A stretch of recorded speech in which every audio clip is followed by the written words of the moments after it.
Hello student, कैसे हो बेटा।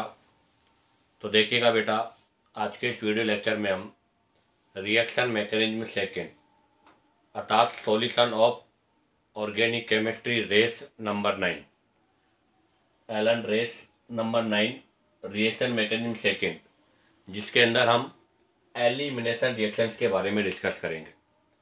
तो देखिएगा बेटा, आपको वीडियो लास्ट तक देखना है, क्योंकि मैं हर क्वेश्चन को उसके कॉन्सेप्ट के साथ एक्सप्लेन करूँगा और चारों ऑप्शन को लेते हुए आपको बेटर तरीके से उसकी जो थ्योरी है उसको भी एक्सप्लेन करूँगा, ताकि आप लोगों को बेटर तरीके से क्वेश्चन का एक्सप्लेनेशन हो और आपको रिवाइज करने में दिक्कत ना हो।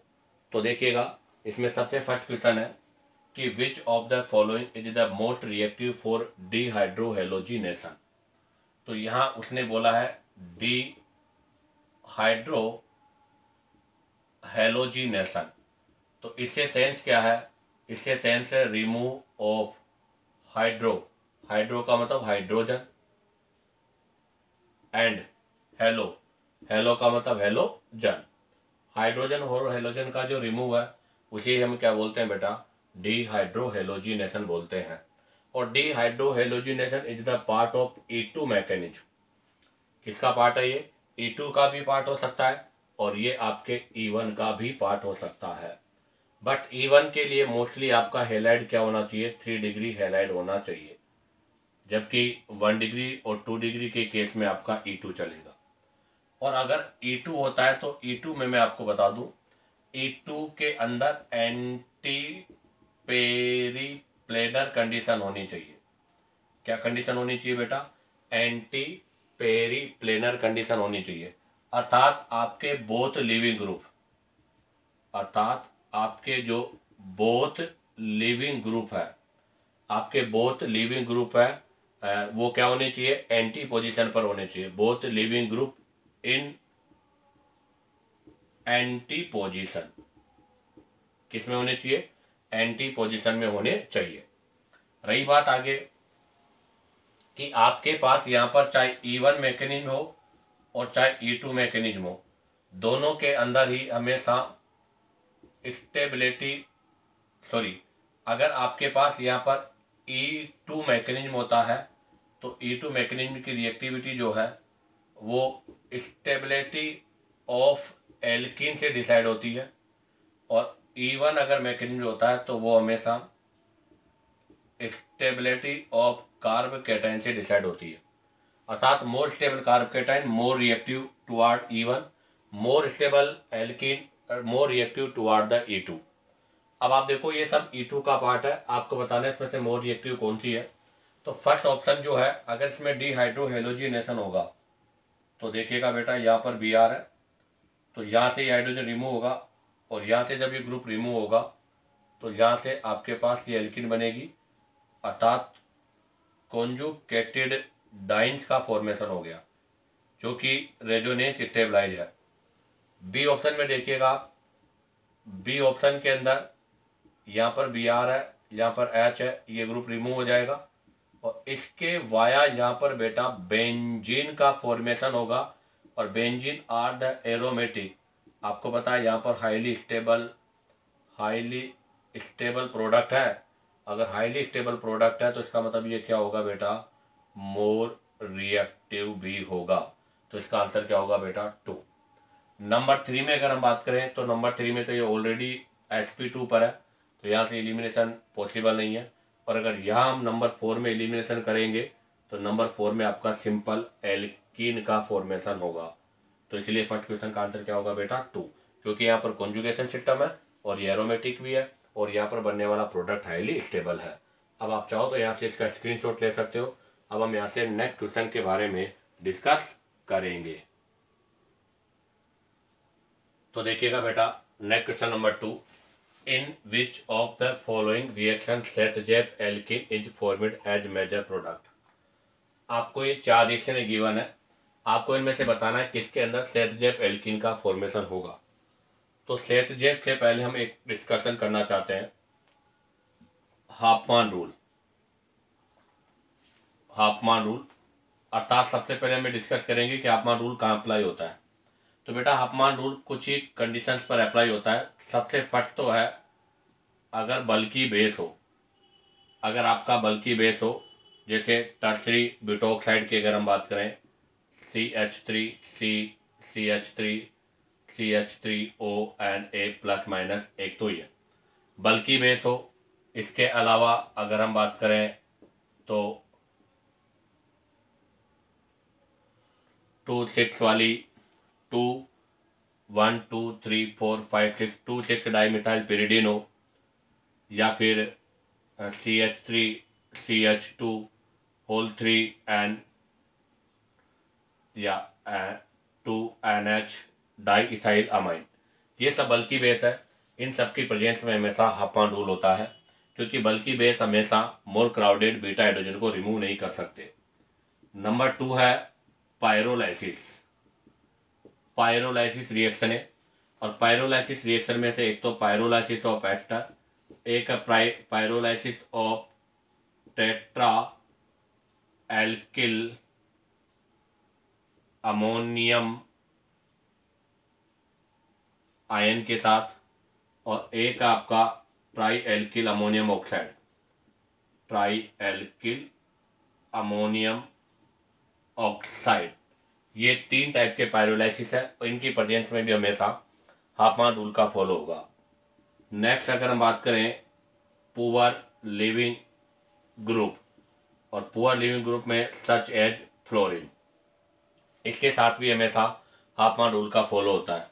और नेक्स्ट है डिहाइड्रेशन ऑफ अल्कोहल, अल्कोहल का डिहाइड्रेशन, और वो भी किसमें, इन प्रेजेंस ऑफ POCl3 की प्रेजेंस में। इन सभी कंडीशंस के अंदर बेटा हाफमान रूल का फॉलो होता है। तो अब आप देखिएगा कि इनमें किस किस के अंदर हाफमान और किस किस में सेजेप लगेगा। तो सबसे फर्स्ट जो है उसमें NH पर प्लस है, अर्थात ये आपका टेट्रा एल्किल अमोनियम हाइड्रोक्साइड वाली कंडीशन है। तो यहाँ पर आपके हाफमान रूल का फॉलो होगा, और हाफमान रूल से लेस सब्स्टिट्यूटेड। तो देखो ये अल्फा और ये बीटा, तो यहाँ से आपके पास CH2 डबल बॉन्ड CH2 इस एल्किन का फॉर्मेशन होगा। नंबर 2 में आपके पास फ्लोरीन है। आपको पता है फ्लोरीन पुअर लिविंग ग्रुप है, और पुअर लिविंग ग्रुप के केस में भी आपका हाफमान रूल अप्लाई होगा, लेस सब्स्टिट्यूटेड एल्किन का फॉर्मेशन होगा। नंबर 3 में अगर हम बात करें तो नंबर 3 में बेटा एस्टर है, और यहाँ पर पायरोलाइसिस ऑफ एस्टर है। तो ऑक्सीजन से लगा हुआ ये कार्बन अल्फा, ये बीटा, ये अल्फा और ये बीटा। ये बीटा 1 डिग्री है और ये बीटा 2 डिग्री है, तो यहाँ से बीटा हाइड्रोजन हटेगा, तो CH double bond CH2, CH2 और CH3, अर्थात यहाँ पर भी आपके हाफमान रूल का फॉलो होगा। नेक्स्ट में आपके पास Br है, Br है, इसमें यहाँ से कोई भी कंडीशन नहीं है, इसलिए यहाँ पर बेटा आपके सेतजेप रूल का फॉलो होगा, और सेतजेप रूल के अकॉर्डिंग यहाँ से मोर सब्स्टिट्यूटेड एल्किन का फॉर्मेशन होगा। तो आपका इस क्वेश्चन का आंसर क्या होगा बेटा, डी। अब आप चाहो तो यहाँ से इसका स्क्रीनशॉट ले लीजिएगा। अब हम नेक्स्ट क्वेश्चन के बारे में डिस्कस करेंगे। अब हम डिस्कस करेंगे बेटा question number 3। Ring CH2 CHCl CH CH3 CH3 alcoholic KOH के साथ रिएक्शन करेंगे। यहाँ पर एक ही क्लोरीन है, तो इसका मतलब यहाँ से डी हाइड्रो हेलोजिनेशन रिएक्शन होगा, और वो भी बेटा मैं आपको क्लियर कर दूं E1 मैकेनिज्म के वाया होगा। हालांकि 2 डिग्री है, बट बोथ साइड क्राउडिंग की कंडीशन है। तो अब आप देखो अगर ये E1 से होगा तो यहाँ से हम क्या करेंगे, इसमें कैटायन का फॉर्मेशन करेंगे। तो एक कैटायन तो ये बनेगा आपके पास, यहाँ पर आपके पास ये कैटायन बन गया 2 डिग्री। अब आप देखो अगर हम यहाँ से माइग्रेशन करते हैं 1,2 हाइड्राइड शिफ्ट, तो जैसे मैं यहाँ से 1,2 हाइड्राइड शिफ्ट करूँगा, तो 1,2 हाइड्राइड शिफ्टिंग करने से आपके पास 3 डिग्री कार्ब कैटायन का फॉर्मेशन होगा। अब आप देखो इस 3 डिग्री कार्ब कैटायन को 3, 3 और 2, मतलब 3, 3, 6 और 2 8 अल्फा हाइड्रोजन की हाइपर कॉन्जुगेशन ऑब्टेन हो रहा है, और जबकि इसको यहाँ पर 2 और 1 3 अल्फा हाइड्रोजन का क्या मिल रहा है, एडवांटेज हो रही है। बट अभी हमने 1,2 माइग्रेशन डिसाइड किया है, और अगर मैं इसी का 1 2 हाइड्राइड शिफ्ट इस साइड करता हूँ तो मैं इस साइड भी इसका 1 2 हाइड्राइड शिफ्ट कर देता हूँ। तो यहाँ से 1 2 हाइड्राइड शिफ्ट होने से आपके पास ये वाली कंडीशन ऑब्टेन हो रही है। हालांकि यहाँ पर नंबर ऑफ अल्फा हाइड्रोजन तो ओनली 2 है, बट यहाँ पर रेजोनेंस हो रहा है। क्या हो रहा है? यहाँ पे रेजोनेंस हो रहा है, और रेजोनेंस होने की वजह से हम क्या बोलेंगे? हाईली स्टेबल कैटायन, क्योंकि हाइपर कॉन्जुगेशन पर भी रेजोनेंस मोर डोमिनेट होता है। तो यहाँ पर अगर हाईली स्टेबल कैटायन का फॉर्मेशन हो रहा है तो यहाँ से जो भी आपका प्रोडक्ट होगा वही मेजर होगा। तो यहाँ से आपका ये एलिमिनेट हाइड्रोजन होगा, और यहाँ से बनने वाला आपका जो प्रोडक्ट है वो क्या होगा? मेजर। तो यहाँ पर आपका जो मेजर प्रोडक्ट होगा वो ये होगा। तो बताइएगा कौन सा आंसर आपका राइट है? फर्स्ट आपका रॉन्ग है, क्योंकि फर्स्ट तो तब होता जब आपके पास इस वाले कैटायन का फॉर्मेशन होता। सेकेंड आपका रॉन्ग है, क्योंकि ये तो आपके हाफ मान के अकॉर्डिंग हो गया। इसका सी आंसर राइट है। अब आ जाएगा क्वेश्चन नंबर 4। क्वेश्चन नंबर 4 में आपको CH3 CH3C CH3 CH2Cl ये गिवन है, और इसका रिएक्शन करना है NaNH2 के साथ। तो NaNH2 में से आपके पास NH2 माइनस है, और बेटा ये स्ट्रॉन्ग बेस होता है। क्या होता है बेटा? स्ट्रॉन्ग बेस होता है, और आपको पता है स्ट्रॉन्ग बेस की कंडीशन पे E2 होता है। और आपको यहाँ पर जो प्रोडक्ट मतलब रिएक्टेंट गिवन है वो है नियोपेंटाइल क्लोराइड। क्या है बेटा? Neopentyl chloride. और हमें पता है कि नियोपेंटाइल क्लोराइड में E2 रिएक्शन नहीं होता। क्यों? क्योंकि इसके पास नो बीटा हाइड्रोजन, क्योंकि इसके पास कोई बीटा हाइड्रोजन नहीं है। तो अब आप चेक कर लीजिएगा, तो देखिएगा इसमें यहाँ पर Cl के साथ ये अल्फा है और ये बीटा है, और यहाँ पर बीटा पर कोई भी हाइड्रोजन नहीं है, इसलिए E2 एलिमिनेशन पॉसिबल नहीं है।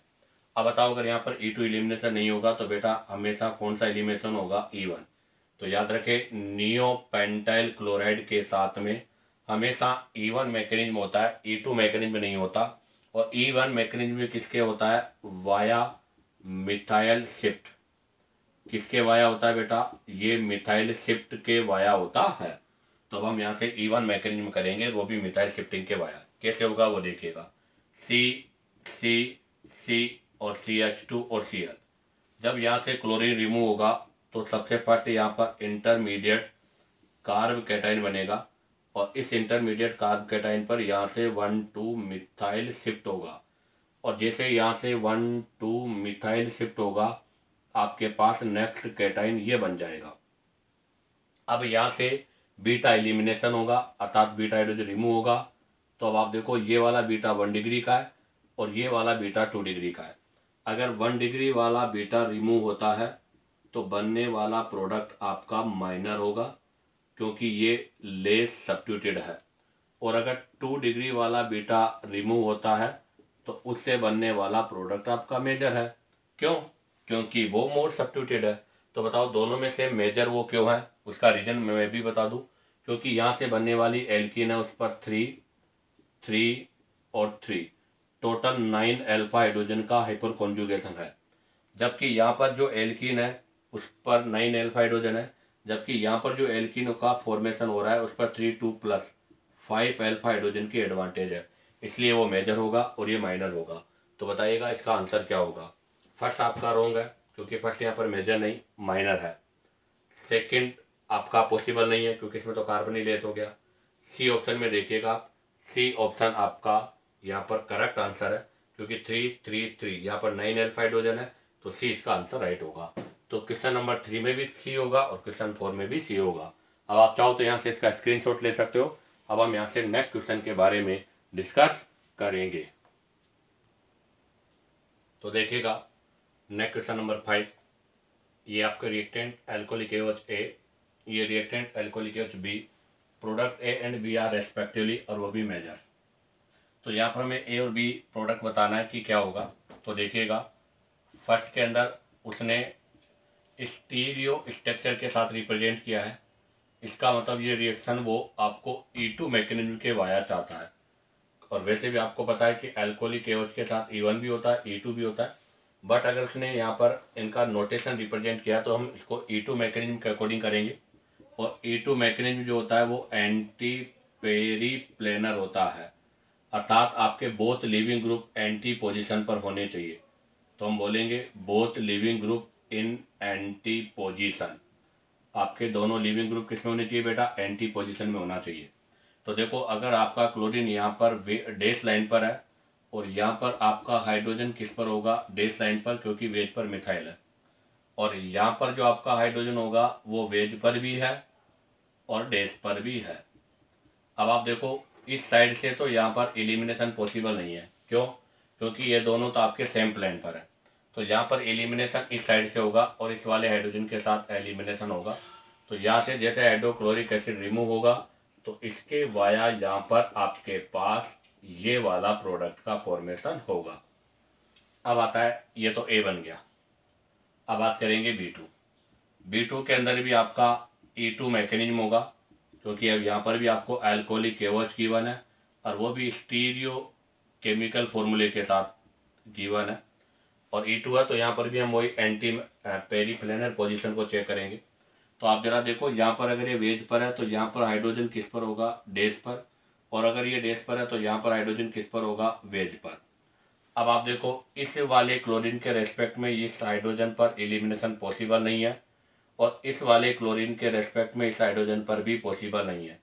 तो इसका मतलब इस वाले क्लोरीन का तो एलिमिनेशन इस वाले हाइड्रोजन से होगा और इस वाले क्लोरीन का एलिमिनेशन इस वाले हाइड्रोजन से होगा।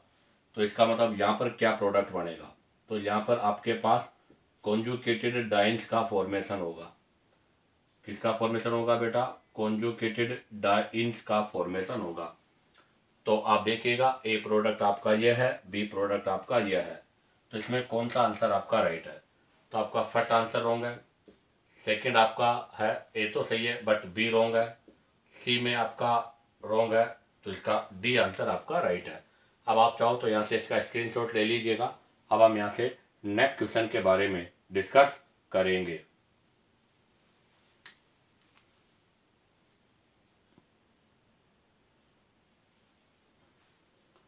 तो देखिएगा बेटा, next question number 6, arrange the following towards their reactivity for E2 elimination.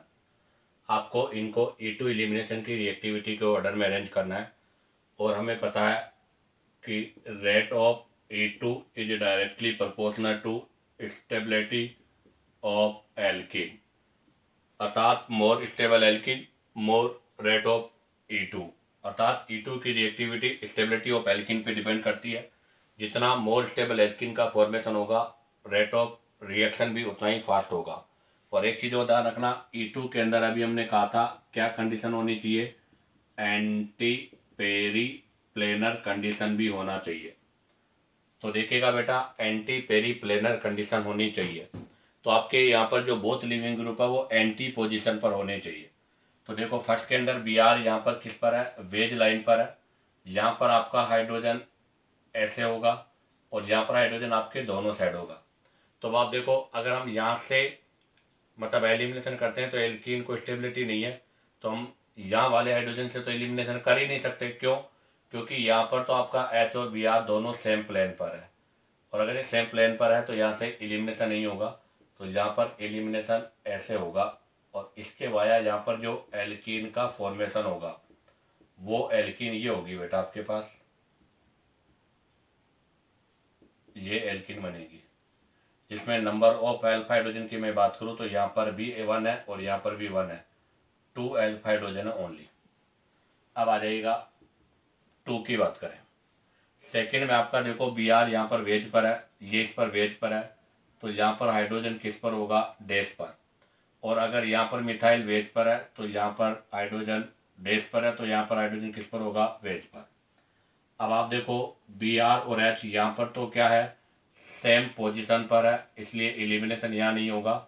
और ये अपोजिट पोजीशन पर है और अगर ये अपोजिट पोजीशन पर है तो यहाँ एलिमिनेशन होगा। और अगर यहाँ पर एलिमिनेशन होगा तो बताओ इसके वाया यहाँ क्या प्रोडक्ट बनेगा? तो बेटा इसके वाया यहाँ पर जो प्रोडक्ट बनेगा वो प्रोडक्ट आपका ये होगा, ये वाला एल्कीन का फॉर्मेशन होगा। अब इसके पास नंबर ऑफ अल्फा हाइड्रोजन की अगर मैं बात करूं तो यहाँ पर इसके साथ में रेस्पेक्ट में इस पे देखेंगे तो 2 यहाँ पर है और 1 यहाँ पर है, यहाँ पर 3 अल्फा हाइड्रोजन है। अब हम डिस्कस करेंगे नंबर 3। नंबर 3 में यहाँ पर बी आर है, यहाँ पर वेज पर, ये भी वेज पर, ये भी वेज पर। तो यहाँ पर हाइड्रोजन किस पर होगा बेटा, डैश पर, और यहाँ पर भी हाइड्रोजन किस पर होगा, डैश पर। तो आप चाहो तो यहाँ से एलिमिनेशन करा लीजिएगा और आप चाहो तो यहाँ से एलिमिनेशन करा लीजिएगा, क्योंकि इसमें बोथ साइड एलिमिनेशन पॉसिबल है। तो मैंने इसमें आपके डाउन साइड से एलिमिनेशन किया है। तो यहाँ पर तो ये मिथाइल रहेगा, यहाँ से बी आर हट गया और ये मैंने इस पर एलिमिनेशन कर दिया। अब आप देखो इसके पास कितने अल्फा हाइड्रोजन है, 3, 2, 5 और 1। यहाँ पर टोटल 6 अल्फा हाइड्रोजन है। और हमें पता है क्या कि stability of alkene is directly proportional to number of alpha hydrogen. जितने ज़्यादा अल्फा हाइड्रोजन होंगे उस एल्कीन की स्टेबिलिटी भी क्या होगी बेटा, उतनी ही अधिक होगी। तो बताओ किसके पास सबसे ज़्यादा अल्फा हाइड्रोजन है, थर्ड वाले के पास। तो हम सबसे पहले लिखेंगे स्टेबिलिटी ऑफ एल्कीन। तो स्टेबिलिटी ऑफ एल्कीन में 3, 2 और 1 होगा। अगर 3, 2, 1 स्टेबिलिटी ऑफ एल्कीन है तो बताओ रिएक्टिविटी का जो ऑर्डर है वो भी क्या हो जाएगा, 3, 2, 1। तो यहाँ पर इसका आंसर होगा 3, 2, 1, अर्थात फर्स्ट रॉन्ग है, सेकंड रॉन्ग है, थर्ड रॉन्ग है, डी आंसर इसका राइट है। अब आ जाएगा नेक्स्ट क्वेश्चन नंबर 7। अब हम क्वेश्चन नंबर 7 के बारे में डिस्कस कर रहे हैं। Given reaction mainly proceed through. आपको बताना है कि ये रिएक्शन किसके वाया हो रही है, CH3ONA इन CH3OH, अर्थात यहाँ पर आयनिक है। अगर ये आयनिक का पार्ट है तो कन्फर्म है यहाँ पर SN1 और E1 तो नहीं होगा। अब या तो होगा SN2 या फिर होगा E2।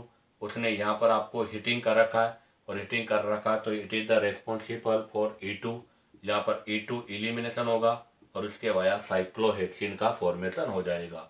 इसी के साथ आपका ये क्वेश्चन 6 और 7 कंप्लीट होता है। अब आप चाहो तो यहाँ से इसका स्क्रीनशॉट ले लीजिएगा। अब हम यहाँ से नेक्स्ट क्वेश्चन के बारे में डिस्कस करेंगे। तो देखिएगा बेटा, next question number 8, match the column first and column second and select the correct answer. आपको यहाँ पर कॉलम फर्स्ट और कॉलम सेकंड को मैच करना है और उसको मैच करने के बाद में आपको बताना है कि सेलेक्ट करके करेक्ट आंसर क्या है। तो देखिएगा बेटा, सबसे फर्स्ट एक्वस केवच गिवन है, तो मैं सबसे फर्स्ट ए सॉल्यूशन करता हूँ। तो ए की अगर हम बात करें तो Cl के साथ एक्वस, आपको पता है कि एक्वस केवच, अगर कहीं भी एक्वस लिखा हो तो it is the responsible for NSR, ये NSR के लिए रेस्पॉन्सिबल होता है। नंबर बी, अगर बी में मैं बात करूँ, Cl के साथ में अल्कोहलिक केवच गिवन है और आपको पता है अगर किसी भी रिएक्शन में अल्कोहलिक केवच हो तो it is the responsible for elimination.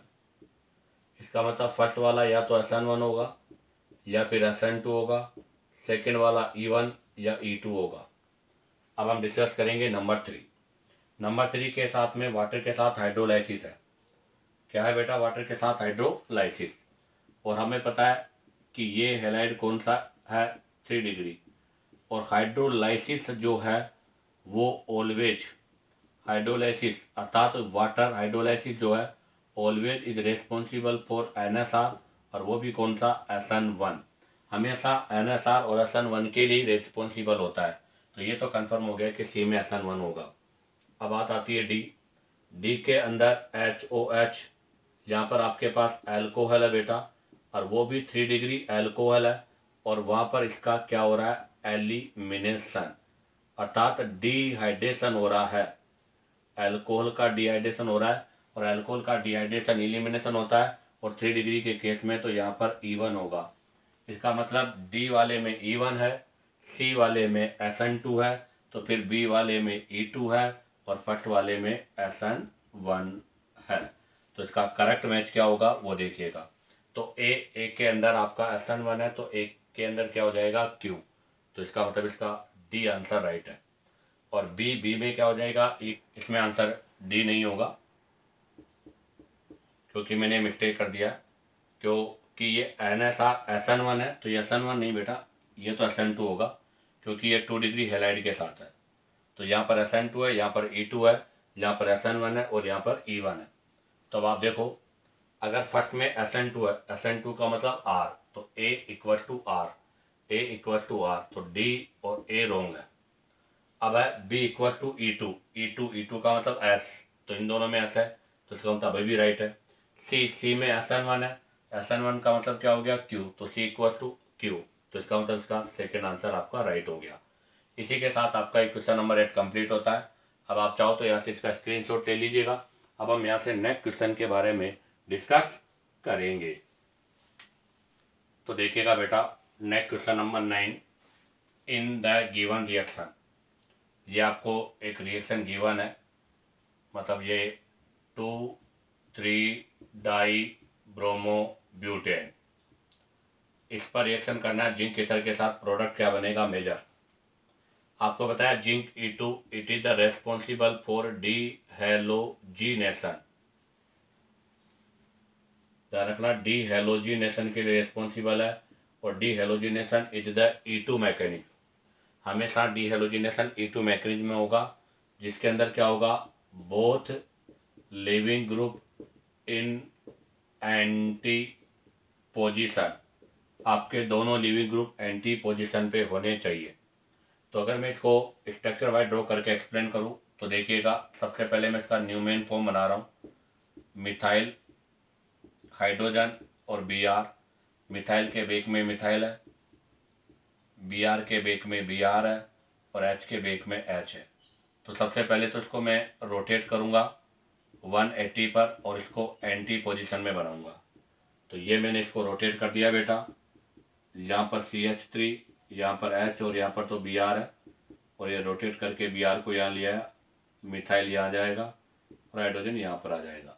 अब रिएक्शन करेंगे हम जिंक, तो जिंक में Zn+2 और +2E आ जाएगा, +2 आ जाएगा।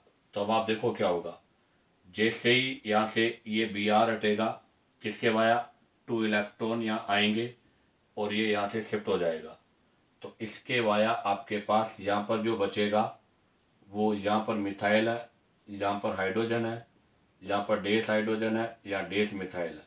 अब आप देखो बोथ मिथाइल अपोजिट साइड है, तो इसका मतलब यहाँ पर कौन सी एल्कीन का फॉर्मेशन हो गया बेटा, ट्रांस एल्कीन का फॉर्मेशन हो गया। तो बताइएगा इस क्वेश्चन का आंसर क्या होगा, दिस रॉन्ग है, ट्रांस, बी आंसर राइट है। और ऐसे क्वेश्चनों को सोल्व करने के लिए हम डायरेक्ट ट्रिक भी यूज कर सकते हैं। तो यहाँ पर ट्रिक क्या है वो मैं बता दूँ, EAT, ईट आपको लगाना है, E4 क्या हो जाएगा, इरिथ्रो, A4 क्या हो जाएगा, एंटी एलिमिनेशन, और बेटा T4 क्या हो जाएगा, ट्रांस एल्कीन। तो ध्यान दे, इरिथ्रो फॉर्म में एंटी एलिमिनेशन के वाया हमेशा ट्रांस एल्कीन का फॉर्मेशन होता है। इरिथ्रो किसको बोलते हैं वो भी मैं बता दूं, same group on same side, अगर आपका सेम ग्रुप सेम साइड होता है तो उसको इरिथ्रो फॉर्म बोलते हैं, और अगर इरिथ्रो पर एंटी एलिमिनेशन होगा तो वहाँ पर हमेशा ट्रांस होगा।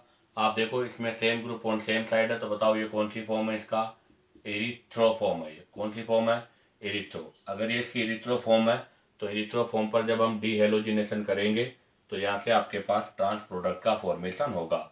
अब आप चाहो तो यहाँ से इसका स्क्रीनशॉट ले लीजिएगा। अब हम यहाँ से नेक्स्ट क्वेश्चन के बारे में डिस्कस करेंगे। तो देखिएगा बेटा, next question number 10, in E2 reaction some compound show Hofmann rule which means, E2 reaction में कुछ कंपाउंड जो होते हैं वो हाफमान रूल का फॉलो करते हैं, इसका सेंस क्या है। तो मैं आपको एक्सप्लेन कर दूं कि हाफ मान जो रूल होता है वो क्या होता है। तो जो आपका हाफ मान रूल है वो यह है कि हाफ मान रूल के अकॉर्डिंग हमेशा लेस सब्स्टिट्यूटेड एल्कीन का फॉर्मेशन होता है, अर्थात beta hydrogen remove from least substituted carbon, ये होता है हाफमान रूल। और हमने हाफमान रूल के लिए कहा था कि हाफमान रूल में हमेशा लेस सब्स्टिट्यूटेड एल्कीन का फॉर्मेशन होता है।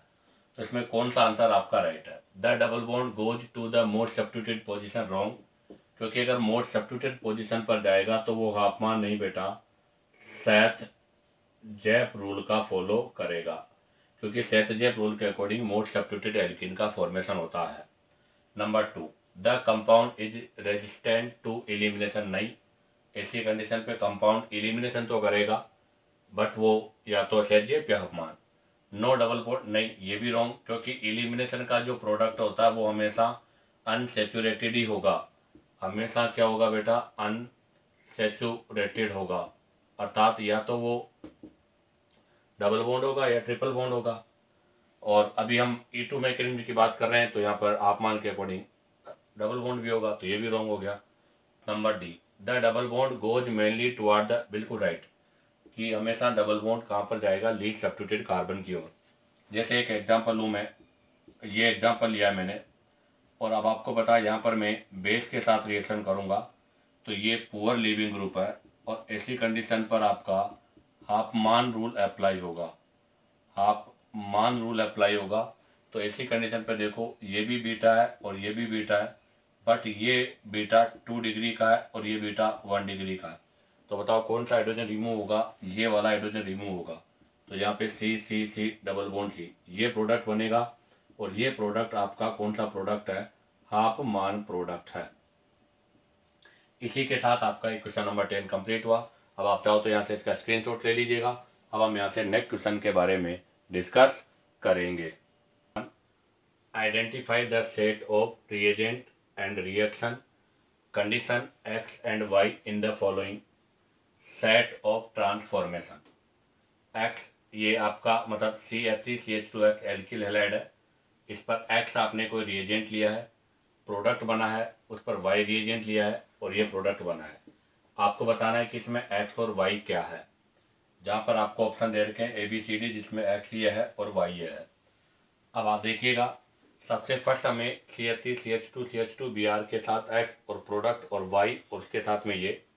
तो अगर मैं डाइल्यूट एक्वस NaOH लेता हूँ तो आपको पता है कि एक्वस NaOH डाइल्यूट और वो भी लो टेम्परेचर, तो it is the part of SN2, और यहाँ से आपके पास क्या होगा, अल्कोहल का फिनॉल हो जाएगा, अल्कोहल का फॉर्मेशन हो जाएगा। और अब अगर हम अल्कोहल पर Br2 प्लस एसिटिक एसिड का रिएक्शन करेंगे तो पॉसिबल नहीं है, इसका मतलब यहाँ से ये रिएक्शन आपका नहीं होगा, तो फर्स्ट ऑप्शन आपका रॉन्ग है। सेकेंड, फर्स्ट के सिमिलर है आपका सी है, मैं सी वाला ऑप्शन ले रहा हूँ। सी वाले में डाइल्यूट एक्वस NaOH के साथ किया तो ये बन गया आपके अल्कोहल। अब अल्कोहल पर हम Br2 प्लस CHCl3 वाली रिएक्शन लेते हैं, तो फिर वही दिक्कत है कि Br2 पर अगर हम ये वाली रिएक्शन लेंगे तो आगे आपका रिएक्शन फिर नहीं होगा। तो इसका मतलब क्या हुआ, आपका सी ऑप्शन भी रॉन्ग हो गया। अब हम लेंगे concerted alcoholic NaOH, concerted alcoholic NaOH, तो CCCBr, इस पर हम ले रहे हैं कंसर्टेड और अल्कोहलिक।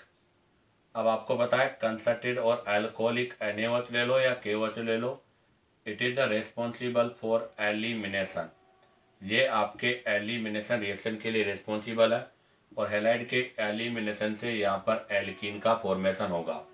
अब हमें आगे एल्कीन पर रिएक्शन करना है बेटा। तो देखो, इसमें HBr CHCl3 0 डिग्री सेंटीग्रेड है और यहाँ पर Br2 CCl3 है। अब आप देखो, अगर मैं इस पर HBr और Br2 का रिएक्शन करूँगा तो एल्कीन का मेन कैरेक्टर होता है बेटा इलेक्ट्रोफिलिक एडिशन रिएक्शन, तो यहाँ से आपके मार्कोनियोव रूल का फॉलो होगा, यहाँ पर भी मार्कोनियोव का फॉलो होगा। अगर यहाँ मार्कोनियोव का फॉलो होगा तो Br यहाँ लगेगा, हाइड्रोजन यहाँ लगेगा। और इसमें अगर हम बात करें तो इसमें आपके Br दोनों इलेक्ट्रोफाइल भी Br है, न्यूक्लियोफाइल भी Br है, तो ये प्रोडक्ट बनेगा। जबकि हमें प्रोडक्ट आपको क्या गिवन है, 2 ब्रोमोप्रोपेन गिवन है। तो बताओ 2 ब्रोमोप्रोपेन का फॉर्मेशन किसके वाया हो रहा है, HBr के वाया हो रहा है या Br2 के वाया हो रहा है, तो वो HBr के वाया हो रहा है। तो बताओ इसमें कौन सा आंसर राइट है आपका, बी आंसर आपका राइट है। अब आप चाहो तो यहाँ से इसका स्क्रीनशॉट ले लीजिएगा।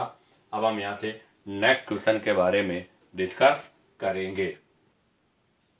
तो देखिएगा बेटा, next question number 12, maximum dehydration take place that of.